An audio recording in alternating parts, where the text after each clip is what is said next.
الرحیم فی قلوبہم مرض فزادہم اللہ مرضا ولہم عذاب علیم بما کانوا یکذبون آمنت باللہ صدق اللہ العظیم وصدق رسولہ النبی الکریم الامین ونحن علی ذلک لمن الشاہدین والشاکرین۔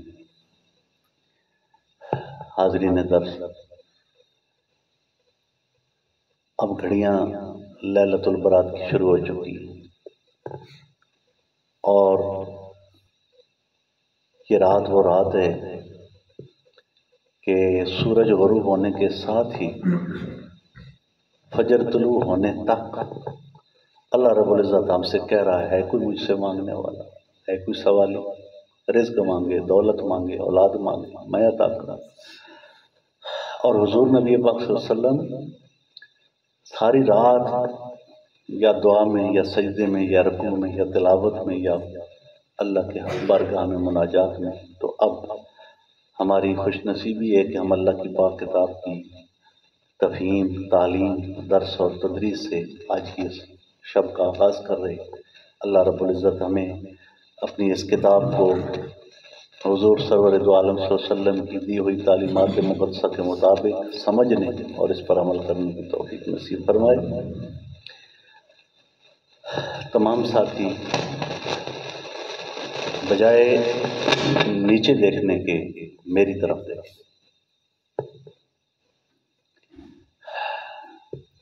فی قلوبہم مرض فزادہم اللہ مرضا، اس کا ترجمہ ان کے دلوں میں مرض ہے، بیماری ہے۔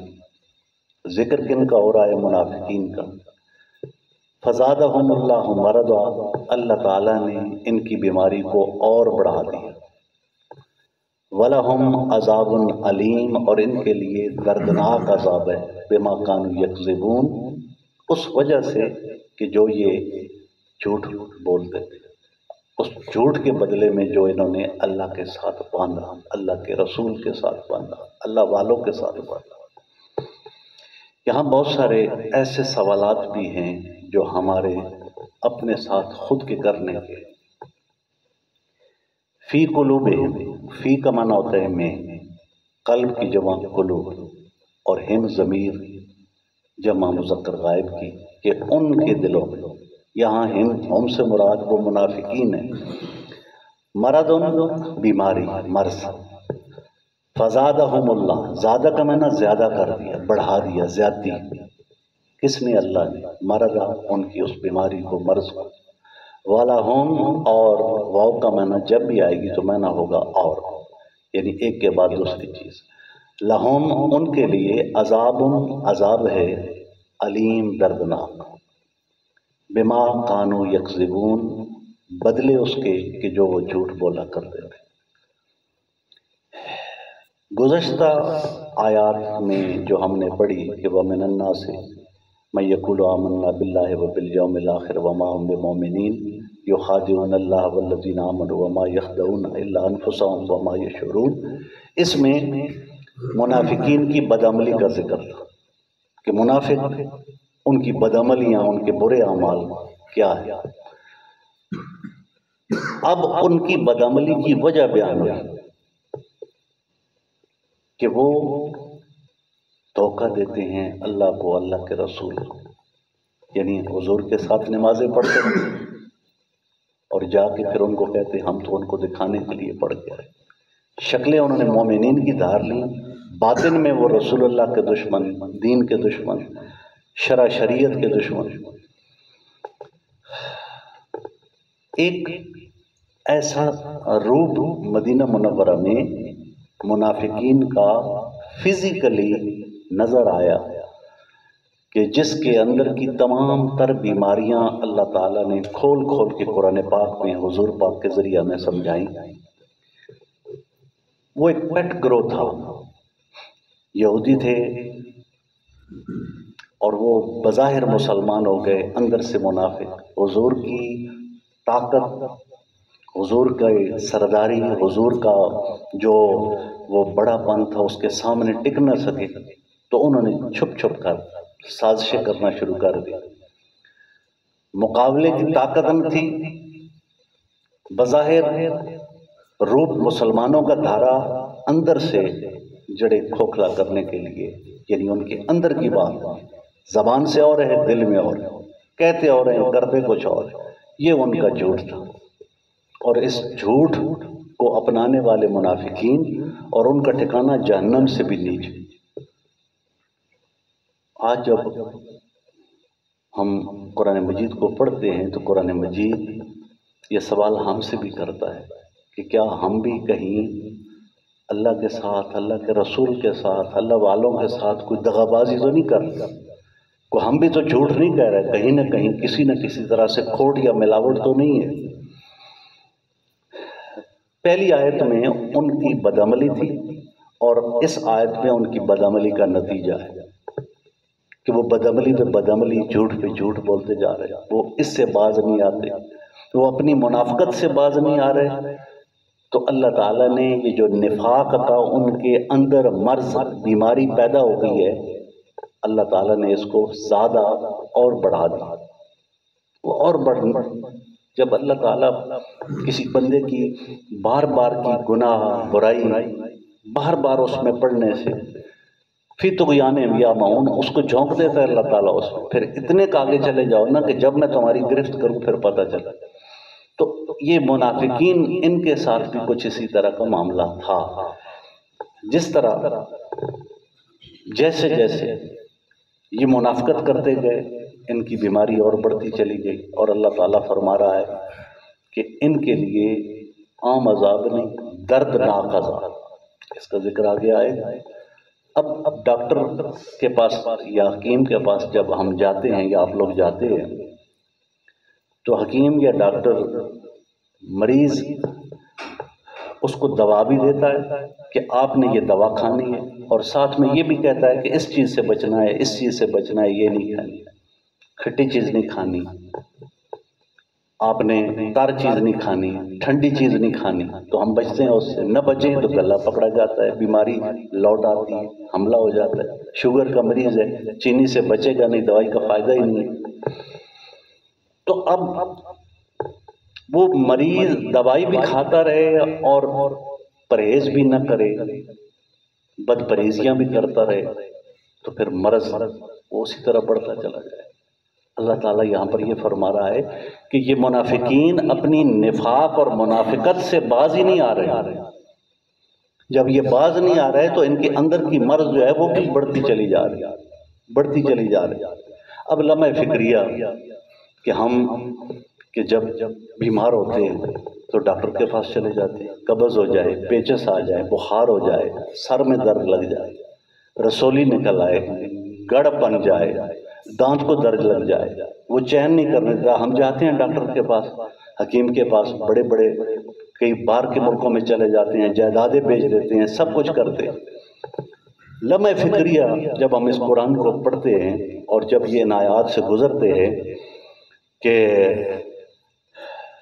فی قلوبہم مرض فزادہم اللہ مرضا،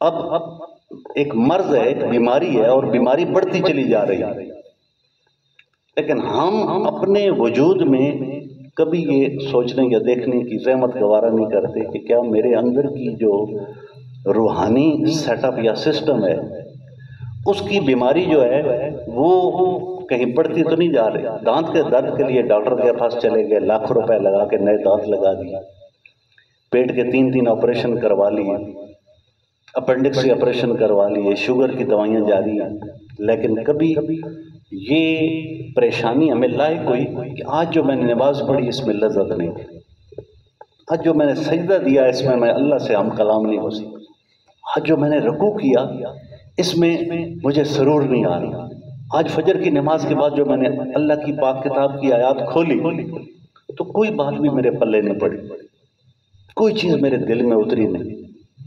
اور آج جب میں مسجد میں آیا تو مجھے احساس ہی نہ ہوا کہ میں اپنے گھر میں جا رہا ہوں یا مسجد میں آ رہا ہوں۔ یہ بیماریاں ہیں۔ اور پھر آج میری فجر کی نماز قضا ہو گئی، کیوں قضا ہو گئی اس کے بارے میں پریشانی۔ آج میں اتنی تعداد میں اللہ کے پیارے حبیب پر درود پاک نہ پڑھ سکا، اب 313 کا وظیفہ تو کم از کم وظیفہ ہے. اب یہ پریشانی اگر لائق نہ ہو اور انسان صبح آئے، شام آئے، رات آئے، دن آئے، ہفتے آئے، مہینے آئے، گزرتے چلے جائے، تو پھر کہیں ایسا تو نہیں کہ ہم نے جب اللہ کو بلایا تو اللہ نے ہمیں اپنا آپ بلا دیا. ہمارے اندر کی جو اللہ کے ساتھ ایک رشتہ یا تعلق تھا، وہ محبت تھی کہ لوگ ایک باجزی بستامی رحمۃ اللہ علیہ آپ فرماتے ہیں کہ میں عصر کی نماز پڑھ کے بستام کی مسجد سے باہر نکلا تو باہر ایک بوڑھا بابا آ رہا تھا، اس کے سر پر لکڑیوں کا گٹھا تھا.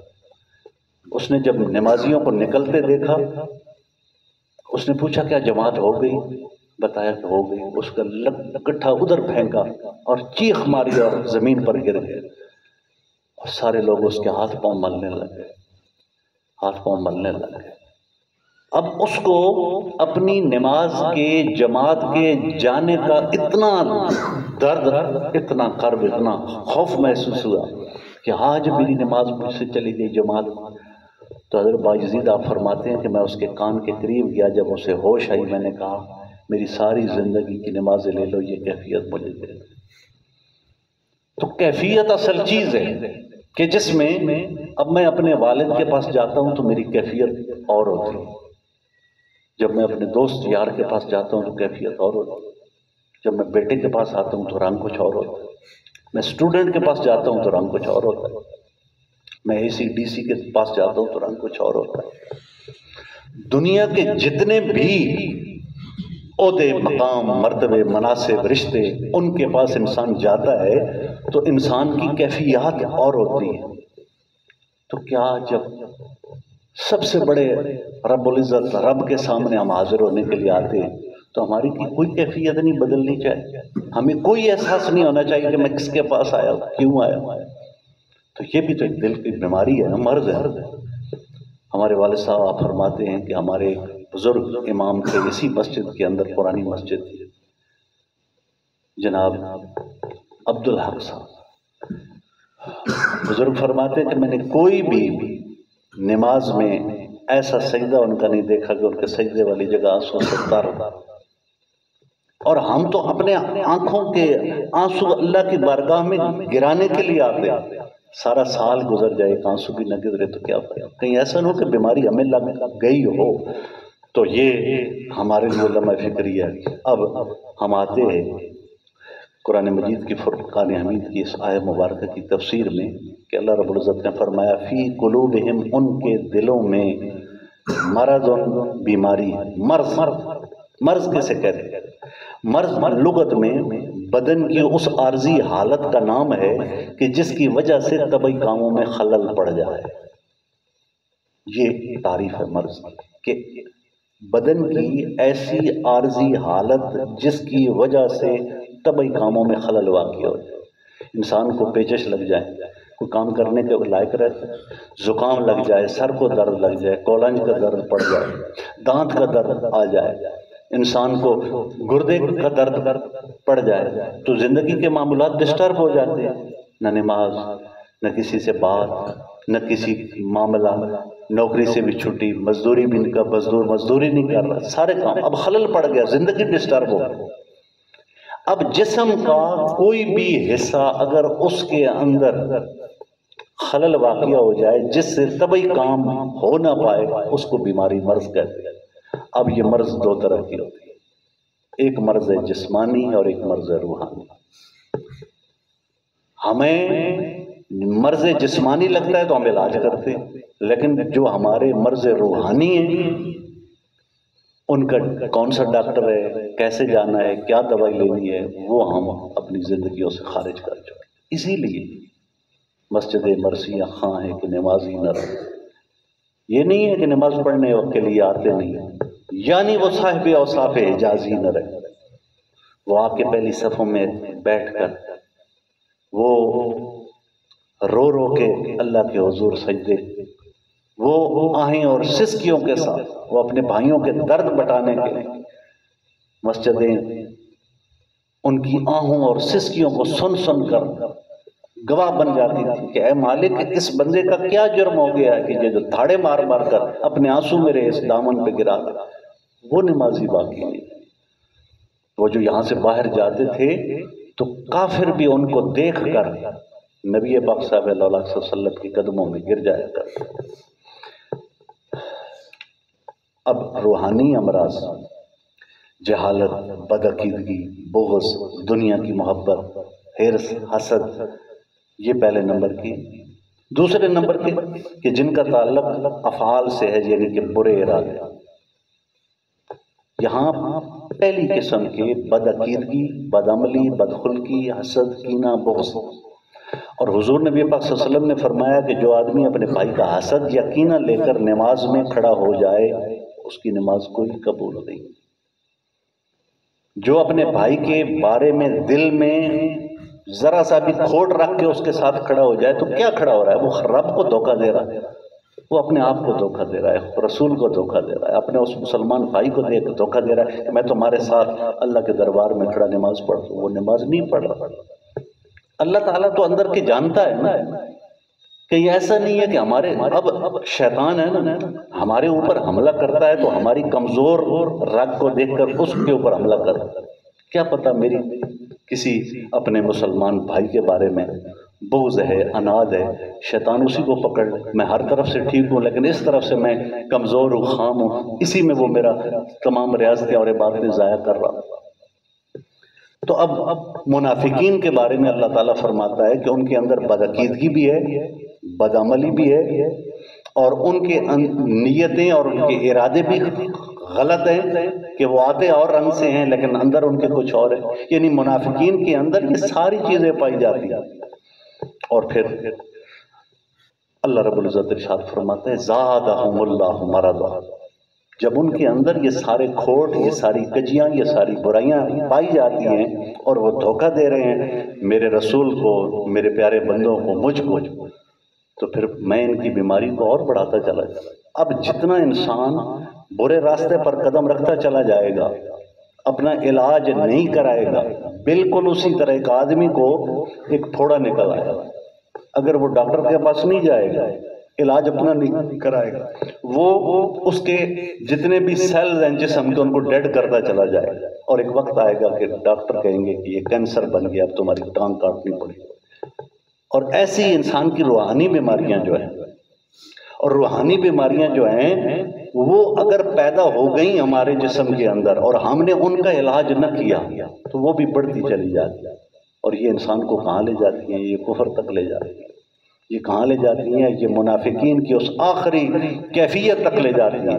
پھر کہیں ایسا نہ ہو کہ ہمارا ٹھکانہ بھی پھر درک الاسفل من النار، جہنم کے آخری کونے کے اندر بن جائے۔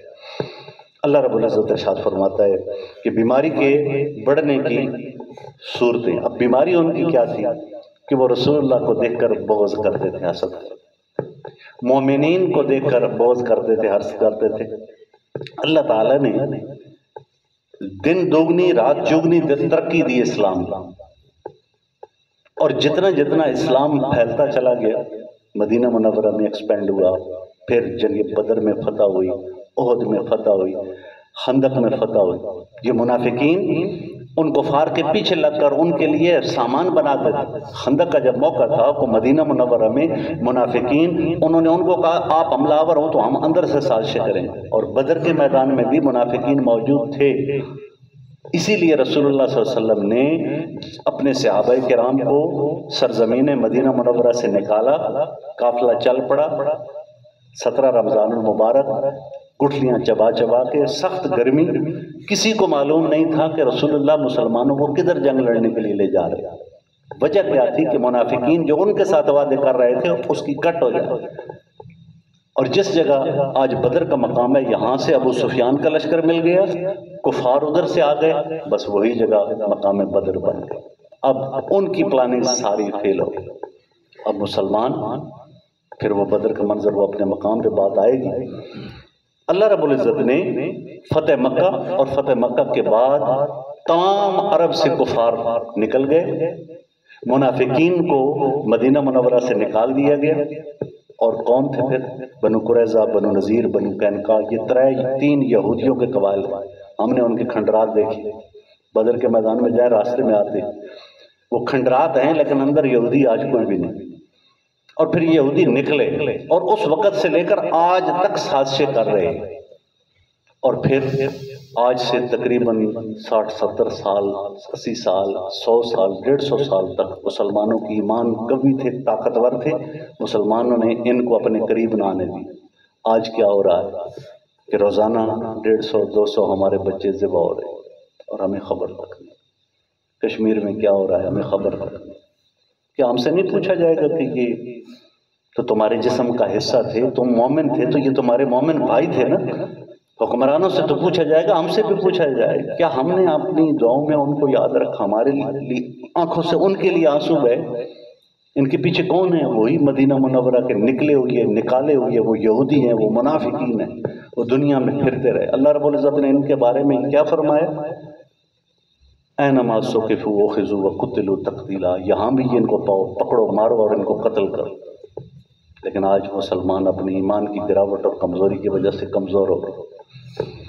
اللہ رب العزت ان کے دل میں بدعقیدی اور نبی پاک صلی اللہ علیہ وسلم کی دشمنی تھی تو اللہ تعالیٰ نے ان کے دلوں پر مہر لگا دی اور وعظ اور نصیحت کا حاصل کرنا ان سے چھوٹ گیا.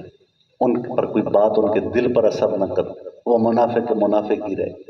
وہ میں نے پچھلے درس کے اندر کہ اللہ تعالیٰ نے ان کی کیفیت جو تھی کہ جو وصول کرتی ہے اس کو سلب کر لیا. اللہ تعالیٰ نے ان کے جو حواس ہیں جس کے ذریعے یہ ادراک کرتے ہیں کہ یہ بندہ میرا ماں ہے، میری بہن ہے، میری بیٹی ہے، یہ میرا محب ہے، یہ میرا مخلص بھائی ہے، میرے لیے جو بات کر رہا ہے درد دل سے کر رہا ہے، بندہ اس کو قبول کر لے.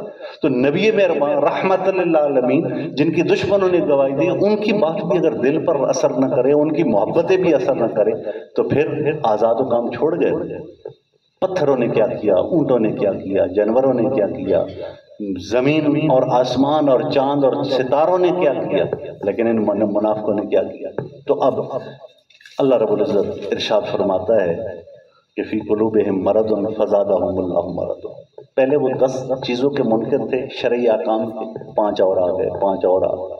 پھر جہاد کا حکم آ گیا اور جب جہاد کی باری ہے تو منافقین نے کہا کہ ہم تو گھر میں ہمارے کھلے ہیں یا رسول اللہ ہمیں اجازت دے.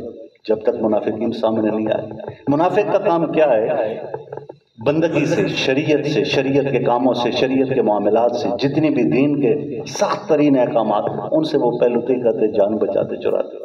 حتیٰ کہ جہاد سے تو انہوں نے ایسا منہ موڑا. نبی پاک صلی اللہ علیہ وسلم سب کو اجازت دے دی کہ کوئی منافق ہماری اس جنگ میں خندق کے مقام پر باقی نہ رہے، سب چلے گئے. اب جس طرح اللہ رب العزت آیات کے ذریعے منافقین کے دلوں کی بیماری کو بڑھا رہا تھا، مومنین کی ایمان کو بڑھا رہا تھا. ادھر اللہ کی آیتیں نازل ہوتی ہیں، رسول اللہ کے صحابہ اس کو قبول کر لے. سونا حرام ہے، انگوٹھیاں نکالی، کڑے اتارے اور پھینک دیں، قریب نہیں لگائیں. شراب کے رسیاں تھے، حکم آیا شراب حرام ہے، مٹکے انڈیل دیے، ان کو جلا دیا، ختم کر دیا. رسول اللہ فرمایا کہ اب اس سونے کا استعمال بدل لو، مرد کے لیے حرام ہے. ادھر منافقین یہ تو نہیں ہو سکتا، وہ نئی راہیں اور صورتیں تلاش کرنے لگ گئے. آج ہم اگر اللہ اور اللہ کے رسول کے دین اور شریعت کے احکامات کو ماننے میں کوتاہی کریں، سستی کریں، کجروی کریں یا اس طرح جس طرح کرنے کا حق نہ کریں تو پھر ہمیں بھی سوچنا پڑے گا کہیں وہ نفاق کی اور منافقت کی صفت ہمارے دل کو گھیرے میں تو اس نے لے لیا. میں سمجھتا ہوں کہ میں کوئی جو گناہ کبیرہ نہیں کر رہا، میں کوئی بڑا بلنڈر نہیں کر رہا، لیکن چھوٹی چھوٹی یہ منافقتیں اور نفاق کی دبیزتیں ہیں میرے دل پر چڑھ کر مجھے انہوں نے غافل کر دیا. وہ کون بندہ ہے کہ جو اللہ کے دربار میں آئے اور اسے عبادت کی چاشنی اور لذت نصیب نہ ہو؟ وہ باپ کے پاس بیٹھے اور جس کی چہرے کی طرف دیکھنا مقبول حج کا ثواب ہے، اس کی وہ سرور اور وہ روحانی لہریں اس کے دل پر اثر انداز نہ ہو، یہ کیسے ممکن؟ اور اگر یہ نہیں ہے تو پھر انسان کو معلوم کر لینا چاہیے کہیں نہ کہیں میں نفاق کی کسی نہ کسی کیفیت میں لپٹا ہوا. امام شافعی رحمۃ اللہ علیہ، ان کے پاس ایک عورت آئی مسئلہ پوچھنے کے لیے. فلسطین کے اندر مسئلہ پوچھنے کے لیے آئی، اور اس نے مسئلہ کیا پوچھا، سارے لوگ حیران رہ گئے کہ امام صاحب میں بوڑھی عورت ہوں، میں رات کو چرخہ کاٹتی ہوں، رات کو چرخہ کاٹتی ہوں، اور وہ چرخہ جو ہے جس لائٹ پہ کاٹتی ہوں وہ باہر حکومت کا پہرے دار مشل لے کر وہ گھومتا ہے، پہرا دیتا ہے نا، اس کی لائٹ میں چرخہ کاٹتی ہوں، کیا اس روشنی میں گھر میں چرخہ کاٹ سکتی ہوں؟ اب امام شافعی پریشان ہو گئے اور اس سے پوچھا کہ اے اللہ کی بندی تو کون ہے؟ اس نے کہا کہ میں کوفہ کے بشر حافی کی بہن ہوں، اور بشر حافی وہ تھے کہ جب اللہ سے لو لگائی، اس حال میں جب اللہ کا پیغام آیا، وہ شراب خانے سے اللہ کے ولی بن گئے، پاؤں میں اس وقت جوتے نہیں تھے، ادا پسند آ گئی، میرے مالک کو یہ حالت پسند تھی، اب ساری زندگی بشر ننگے پاؤں ہی پھرے گئے۔ بشر حافی کوفہ میں ننگے پاؤں جب تک چلتے رہے، اللہ تعالیٰ نے وہاں کے جانوروں کو حکم دے رکھا تھا کوئی گلی کے اندر نہ پیشاب کرے نہ گوبر کرے، اور مفسرین بتاتے ہیں کہ وہاں جب تک جناب بشر حافی یہ اللہ کے پیارے رہے، جانور وہاں پر کبھی پیشاب نہ کرتے، گوبر نہ کرتے، اللہ نے ان کو حکم دے رکھا۔ یہ کیسا نظام ہے؟ ہم اللہ کی طرف جھکے تو صحیح، اللہ تعالیٰ تمام کائنات کو ہمارے قدموں میں لا کر ڈھیر کر رکھ کر دے، لیکن جب ہم ہی باغی بن جائے، ہمیں خبر نہ ہو، ہم سمجھے کہ میں نے بڑی نماز پڑھ لی، اور نماز میں کیا پڑھا، کیسی پڑھی، میں نے عبادت کر لی، ہاں عبادت ویسے کی جیسے اس کا حق ہے، ہم تو ساری زندگی اللہ کی بندگی کا حق ادا نہیں کر سکتے حضرات دیو کا۔ تو اب جناب حضرت وہ جو عورت تھی بشر حافی کی بہن، امام شافعی رحمۃ اللہ علیہ آپ فرماتے ہیں اے اللہ کی بندی تو بشر حافی کی بہن ہے، تمہارا گھرانہ وہ ہے کہ تمہارے مقام بڑے بلند ہیں، مسئلہ کچھ اور ہے، فتویٰ کچھ اور ہے، لیکن اگر تو اس روشنی کے اندر چرخہ کاٹے گی، اس کو بیچے گی، اس کا رزق جب کھائے گی تو پھر تمہاری عبادت کے اندر خلل پڑ جائے گا، وہ لذت و سرور چلا جائے گا، کیونکہ وہ جو مال بیت المال کا ہے اس میں سب مال جمع ہو جاتا ہے، جو چوری میں، جو ڈاکے میں، جو کس طرح بھی آتا ہے، اس مال کی جو حلال ہونے کا جو ہے وہ گارنٹی نہیں ہے۔ تو اب تمہارے لیے تقوی والا مسئلہ ہے، لیکن فتویٰ یہاں پر کچھ اور ہے۔ تو کیا آج ہمیں ان چیزوں کی پرواہ ہے؟ کھانا پینا، پہننا، نظر خیال، وجود، تعلق۔ تو حضرات جی وقار اللہ رب العزت فرماتا ہے کہ وہی بارش وہ ان منافقین کی مرض اور بیماری کو بڑھا دیتی ہے اور مومنین کی ایمان کو بڑھا دیتی ہے۔ جیسے بارش برستی ہے تو یہ بارش اللہ کی آیات، اور یہ بارش جو آسمان سے اللہ تعالیٰ عطا فرماتا ہے، جہاں گند ہوتا ہے تو گند اور بڑھ جاتا ہے، اس کے اندر اضافہ ہو جاتا ہے، بدبو تعفن اور پھیل جاتا ہے، وہ جدر جاتا ہے اور گندگی کرتا ہے، اور جو چیز صاف ہوتی ہے وہ اور نکھر کے سامنے آ جاتی ہے، وہ اور طاہر و مطہر ہو جاتی ہے۔ اللہ کی بارش ایک جگہ گندگی بڑھا رہی ہے اور ایک جگہ صاف چیز کو اور پاک کر رہی ہے۔ تو اللہ کی آیات، بندے کے اندر ایمان ہو تو بندہ آج بھی اگر یہ آیت پڑھتا ہے تو وہ دل پر اثر انداز ہوتی ہے، اس کے معنی میں داخل ہوتا ہے، رسول اللہ کی وہ حلاوتیں لیتا ہے، آنکھیں پرنم ہو جاتی ہیں، وجود نکھر جاتا ہے۔ یہ ایک رات ہے، انسان ساری زندگی کی راتیں اللہ کے دربار میں قربان کر دیتا ہے۔ پھر فرمایا علیم، ایسا عذاب جو دردناک ہے۔ اب کفار کو زیادہ تکلیف دی جائے گی، ان منافقین کو کفار کی نسبت، مثلا یہ کہ ان کو کل قیامت کے دن جہنم میں وہ جو آراف والے جنتی ہیں ان کے تانے بھی سننا پڑیں گے، اب مزہ چکھو نا، یہ وہ ہے جو تم ایسے کرو، یہ وہ ہے جو تم ایسے کرو۔ اور دوسرا اللہ رب العزت قرآن پاک کی آیت میں فرماتا ہے کہ ان منافقین کو ہم فی الدرک الاسفل من النار، جہنم کے سب سے گرم ترین نچلے درجے میں رکھیں۔ آج بھی ہماری یہ زمین ہے، اس کی ایک ڈیپتھ ہے، گہرائی ہے، ایک خاص مقدار میں نیچے مٹی ہے، نیچے گرم زمین نکلنا شروع، اور نیچے چلے جائیں پھر سیال مادے آئیں گے، اور نیچے چلے جائیں تو پھر ابلتے ہوئے یہ لاوے نیچے سے آئیں گے، یہ جو آتش فشاں پڑتا ہے یہ بہت نیچے سے اوپر آتا ہے۔ تو اسی طرح جہنم کی جو اندر کی تہ کی نیچے کی وادیاں ہیں وہ اور زیادہ سخت ہیں، گرم ہیں، حرارت والی ہے۔ اللہ تعالیٰ فرما رہا ہے کہ ان منافقین کو جو زبان سے اور دل میں اور جو بظاہر اور بباطن اور، ان کو میں جہنم کی اس وادی کے اندر رکھوں گا۔ اب جب ہم اپنے دل کے آئینے کو اس رنگ میں دیکھنے کی کوشش کریں گے تو پھر اپنا محاسبہ کرنے کی بھی کوشش کریں گے۔ اللہ رب العزت آگے فرماتا ہے بما کانوا یکذبون، یہ بوجہ اس کے کہ جو وہ جھوٹ بولا کرتے۔ یکذبون کذب جھوٹ تین قسم کا جھوٹ، ایک ہے جھوٹ خلاف واقعہ بات کرنا، خلاف واقعہ بات، یعنی حقیقت میں جو بات ہے اس کے ہٹ کر اس سے بدل کر بندہ بات کر دے تو یہ جھوٹ ہے، یعنی خلاف واقعہ معاملے کو سامنے لانا۔ دوسری تعریف کہ یعنی اس کا عمل اس کے فعل کے خلاف، ایک آدمی وہ کر کچھ رہا ہے کہہ کچھ رہا ہے، یہ بھی جھوٹ ہے۔ اور ایک عقیدے کا جھوٹ ہے کہ ایک آدمی کہے کہ اللہ ایک ہے لیکن اندر اس کے ہو کہ اللہ تو کئی ہے۔ اب مدینے کے منافقین کا رنگ یہ تھا، اب ہم کہتے ہیں کہ اللہ ایک ہے، اور جو ایک ہے اسی کی ماننی ہے نا، طاقت و قوت اس کی ہے، جلال و جمال اس کا ہے، ہیبت و قہاری اور جباری اس کی ہے، ہم کیوں پھر ڈر جاتے ہیں دنیا کی کسی طاقتور سے؟ وہ اے سی ہو، وہ ڈی سی ہو، وہ ہمارے محلے کا ہو، ہمارے ملک کا ہو، دنیا کا ہو، کہ جب اس جبار کے سامنے کسی اور کی قوت و طاقت کے سامنے ہم سرنڈر کر گئے تو پھر ہم نے رب کی جو طاقت و قوت ہے اس سے تو وہ ہم انکاری ہو گئے۔ اب یہ بھی منافقت، ہمارے جتنے حکمران ہیں اس وقت وہ اس عملی نفاق کا شکار ہے، اور پھر ہم خود اپنے گریبانوں میں جائیں گے تو ہمیں اپنی کیفیات کا اندازہ ہوتا چلا جائے گا۔ اب یہاں پر ایک سوال ہوتا ہے تفسیر کو پڑھتے پڑھتے کہ جھوٹ جو ہے یہ تو انبیاء نے بھی بولا، مثلا قرآن پاک قرآن مجید فرقان حمید کے اندر حضرت ابراہیم علیہ السلام کے بارے میں کہ آپ نے 3 جھوٹ بولے۔ اب مثال کے لیے میں ایک جھوٹ کا ذکر کروں گا، یعنی اعتراض کرنے والے منافقین تھے، حضور کے زمانہ میں تھے، حضور نے پھر ان کو جوابات بھی دیے۔ اب جب ہم قرآن پڑھتے ہیں اب کتنا بڑا سوال کہ نبیوں نے بھی جھوٹ بولا، صحابہ نے بھی جھوٹ بولے، تو آپ کیا کہہ رہے ہیں جھوٹ کے بارے میں؟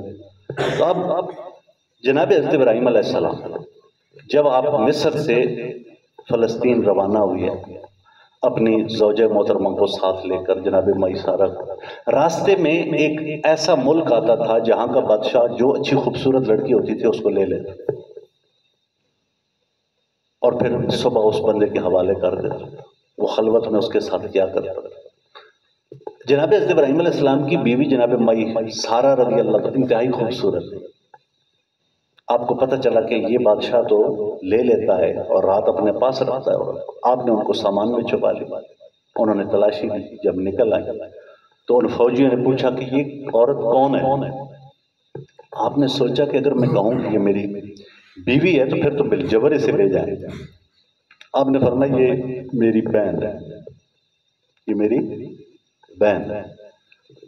اب اس پر چونکہ تعلیمات نبوت کے ذریعے بات ہم تک پہنچی، سوال کرنے والوں نے سوال کر دیا کہ اللہ کے نبی نے بھی تو جھوٹ بولا تھا۔ جناب حضرت ابراہیم علیہ السلام نے یہ جو جھوٹ بولا یہ جھوٹ نہیں ہے بلکہ یہ تعریض ہے، اور تعریض کا معنی لغت میں دیکھ لیں ایک بات ایسی بولنا جس کے 2 معنی نکلتے۔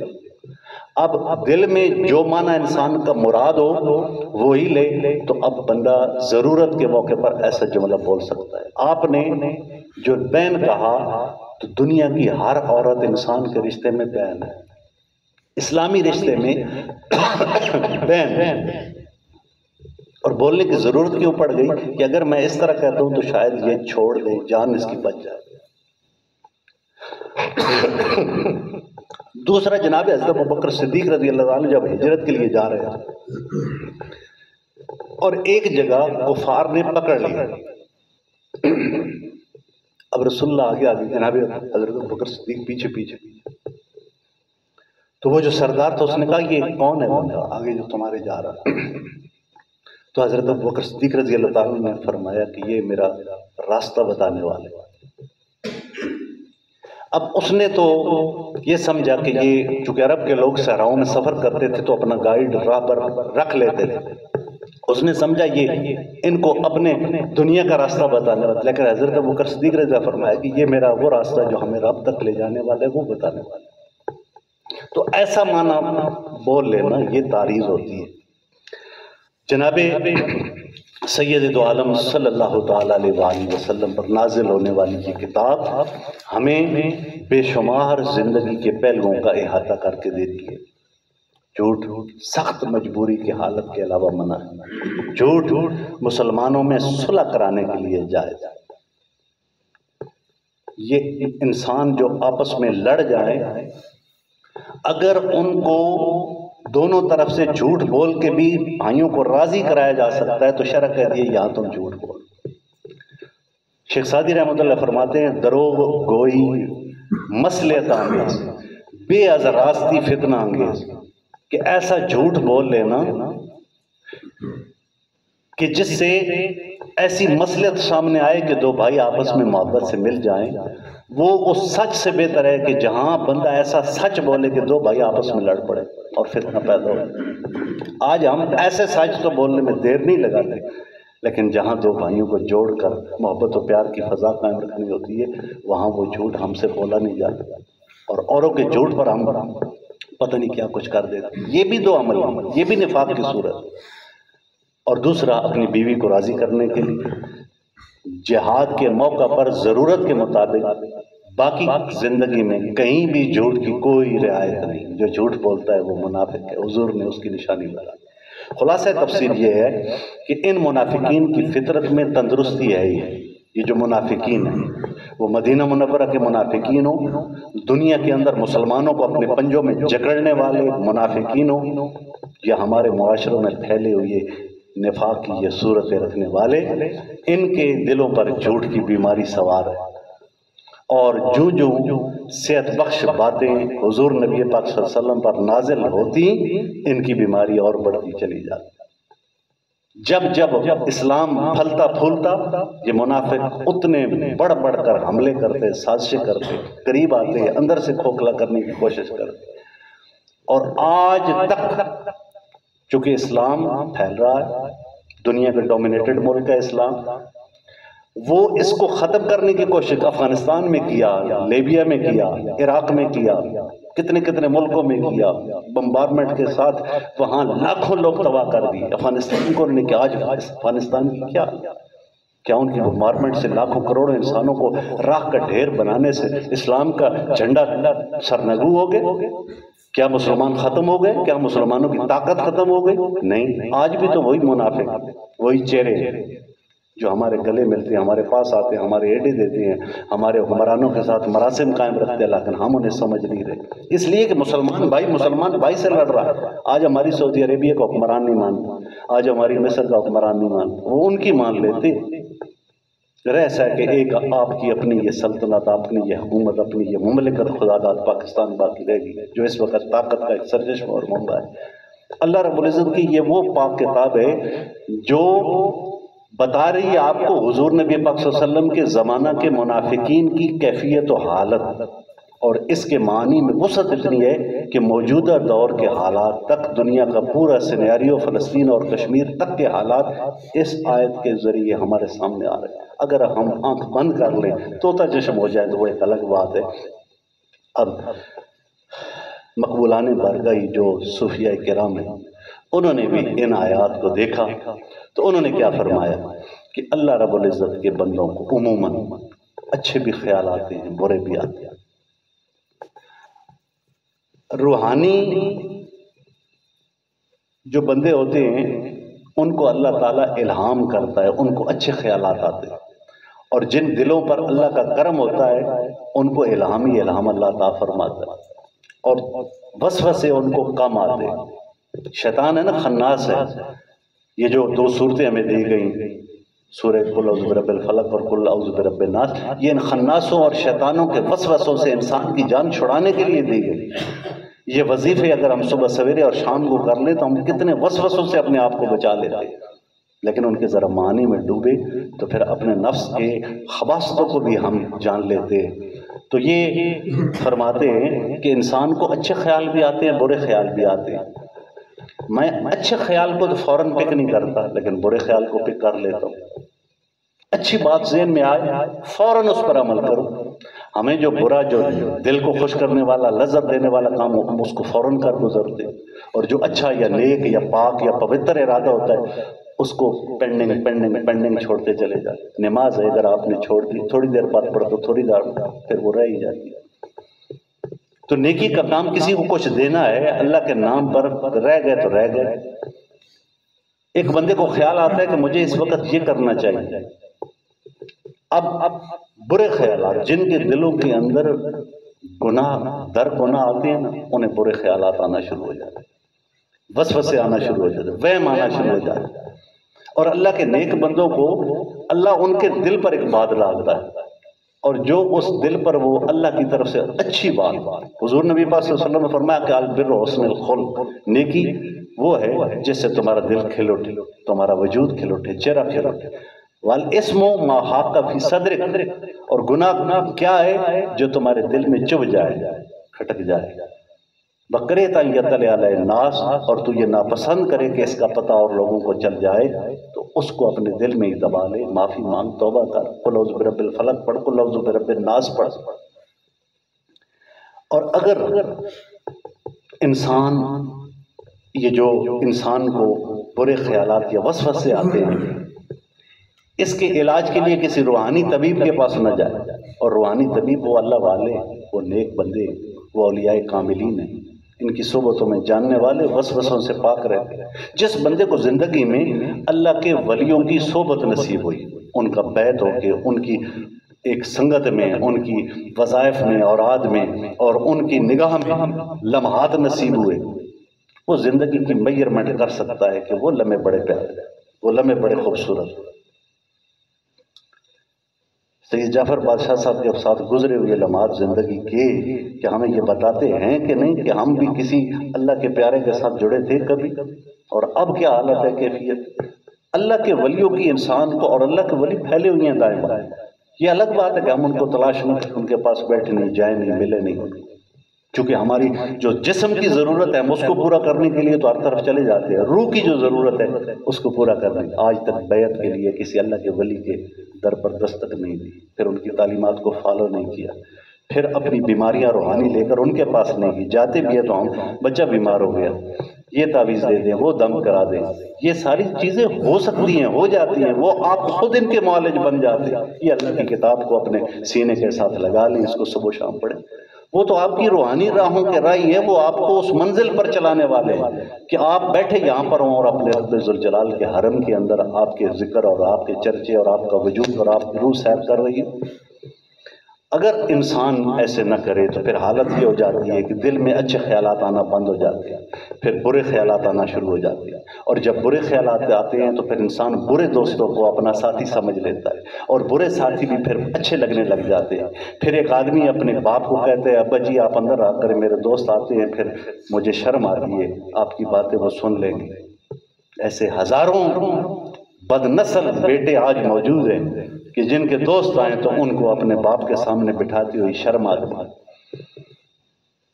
برے مجلس میں بیٹھنے، باپ کہتا ہے کہ کن کے پاس تم جاتے ہو، یہ ایسے ہیں، اس کو بات سمجھ ہی نہیں آتی۔ ایک گناہ پھر گناہ، ایک برائی پھر برائی، ایک بے حیائی پھر بے حیائی، دل کو مرض لگ گیا۔ اب جب دل بیمار ہو گیا تو پھر اب برائی برائی نہ رہی، برے برے نہ رہے۔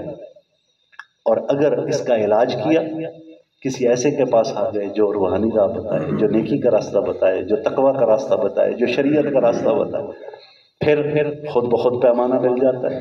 پھر جب وہ اس کے پاس سے اٹھتے ہو تو وہ دعا دے کر رخصت کر دے، پھر اس کی دعا آپ کا پیچھا کر دی ہے، پھر آپ اپنی معمولاتی زندگی میں خود بخود اپنی زندگی کی راہیں بنانا شروع کر دیتے۔ میں نے کئی ایسے جوانوں کو دیکھا کہ ان کی جوانیاں سنور گئی، ان کی جوانیوں میں بدلاوے آ گئے، ان کو کوئی چیز دی تو جائے لیکن اس کے لیے خونے جگر وہ پلانا پڑتا ہے۔ اللہ رب العزت اس آیہ مبارکہ کے ذریعے، آج کے اس درس کے ذریعے ہمیں کچھ دے رہا ہے، کچھ بتا رہا ہے، کچھ سمجھا رہا ہے، اور سمجھنے کے بعد پھر آج کی رات ہم اللہ سے مانگ سے مالک یہی کچھ مجھے عطا کر، اپنی معرفت دے دے، اپنے صراط مستقیم کی معرفت دے دے، اس پر چلنے والا بنا دے، شیطان کے شر سے محفوظ فرما۔ مالک تو آج کی ساری دعائیں قبول ہو، لیکن کون سوئے گا، کون اللہ سے اپنی بات منوائے گا؟ اللہ رب العزت کے پیارے محبوب نے ہمیں بتایا تھا کہ اس رات کو ضائع نہیں کرنا، قبرستان میں بھی جانا، مردوں کو بھی یاد رکھنا۔ اور نبی پاک صلی اللہ علیہ وسلم نے فرمایا کہ تم مانگنے والے بن جاؤ، اللہ تعالیٰ بنو کلب کی بکریوں کے بالوں کے برابر مخلوق کو اس رات کو بخش دیتا ہے، معاف فرما دیتا ہے۔ اور ایک بکری کے ایک ہاتھ کے نیچے بال پوری روئے زمین میں اتنے انسان نہیں، اور اگر اربوں خربوں پدموں نیلموں بھی ہوں اور اللہ کے دربار میں آج مانگ رہے ہیں تو اللہ تعالیٰ سب کو دے دے گا۔ کیا ہم ویسے اللہ سے مانگنے والے؟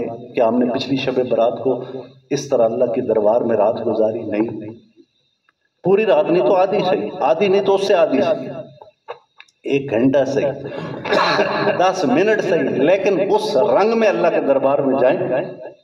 حضور فرماتے ہیں فَاعْبُدْ رَبَّكَ كَأَنَّكَ تَرَاهُ، اپنے رب کی عبادت یوں کرو گویا اسے دیکھ رہے ہو۔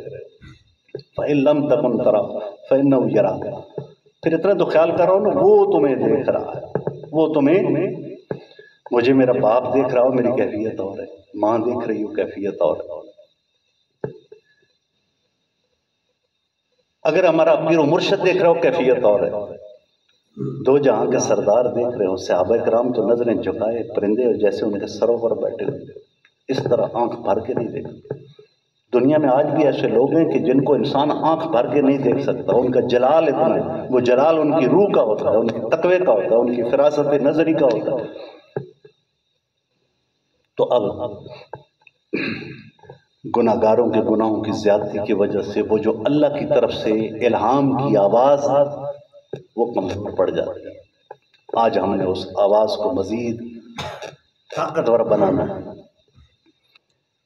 اور جب وہ مر جاتی ہے اور قلب کی موت ہو جاتی ہے تو پھر غلط آوازیں، برے خیالات اور وسوسے آنا شروع ہو جاتے ہیں، اور پھر یہی وسوسے ہوتے ہیں جو ہمیں کہتے ہیں بڑی زندگی پڑی ہے، اگلے سال پورا رمضان گزر جاتا ہے، کئی راتیں گزر جاتی ہیں، زندگیاں بیت جاتی ہیں اور توفیق نہیں ہوتی۔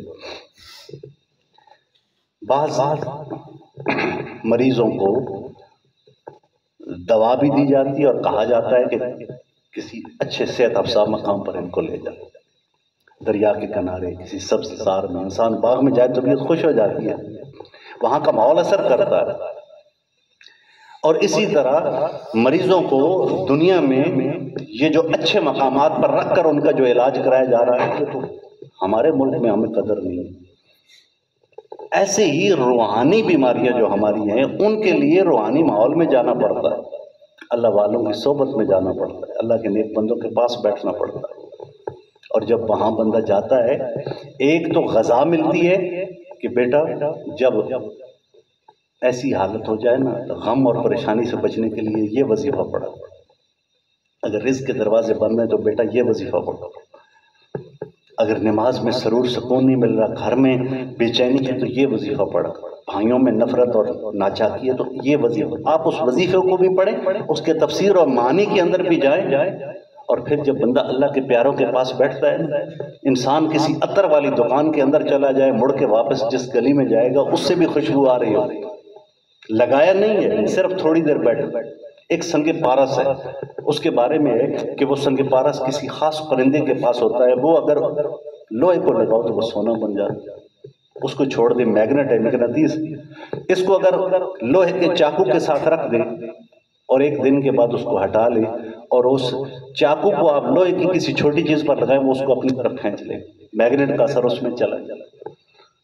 حضور نبی پاک صلی اللہ علیہ وسلم نے کتنی حدیثیں فرمائیں کہ اچھے دوست بناؤ، نیک یار بناؤ، پاک پوتر ساتھی ڈھونڈو، اللہ کے پیارے جو ہیں ان کے پاس پڑھو، ان کی صحبت میں بیٹھو، متقی لوگوں کے پاس جاؤ، وہاں سے تمہیں کچھ ملے گا۔ ہم دن کے اندر 1000 برے لوگوں سے ملے تو ان کے اثرات دل پر، دماغ پر، روح پر، پھر اگر کسی ایک کے پاس چلے بھی گئے، دل توجہ دھیان کہیں اور ہے تو پھر کیا چیز ملے گی؟ تو اب یہ جو روحانی بیماریوں کے مراکز ہیں اللہ تعالیٰ نے سب سے پہلے مکہ مکرمہ میں کعبۃ اللہ بنا رکھا، پھر مدینہ منورہ بنا، پھر بغداد، نجف، کاظمین، کربلا، مشہد، پھر اجمیر، لاہور، پنڈی، چورا شریف، اللہ کے نیک بندے جتنے بھی پھیلے ہوئے، کوئی ہمیں نظر نہیں آتا، کسی پاس جانے کے لیے ہمارے پاس ٹائم نہیں، کسی سے اپنے روح کی بیماری کا علاج کرانے کے لیے ہمارے بس اعتراضات ہیں، وہ جو خناس بھرے ہوئے ہیں، کوئی ہمیں اچھا دکھائی دیتا ہی نہیں۔ حضور نے تو فرمایا جہاں تم بیٹھے ہو 40 میں ایک اللہ کا پیارا ضرور ہے، ہمیں وہ 40واں نظر نہیں آیا، ہم بھاگ رہے ہیں کسی اور طرف۔